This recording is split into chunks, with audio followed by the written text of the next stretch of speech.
మొన్న ఈ మధ్యనే ఆయనకి బర్త్డే విషెస్ తెలుపుతున్న పేజ్లో ఒక పోస్ట్ పెట్టాను. ఇంతలోనే 2 రోజులు దాటంగానే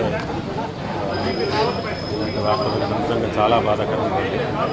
కాకపోతే ఆయనతో కలిసి నటించినందుకు నాకు చాలా ఆనందంగా ఉండింది. ఆ, ఎంతసేపు ఆయన తెలుగు భాష గురించి, తెలుగు నటుల గురించి, తెలుగుని ఎంత అభివృద్ధి చేయాలా అన్న దాని మీదే తపన పడుతుండేవాడు.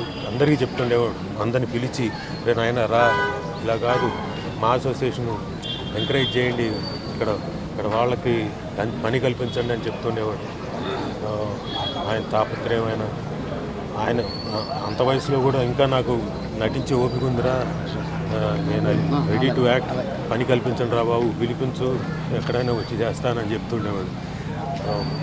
ఆయన ఆత్మకు శాంతి చేకూరాలని కోరుకుంటూ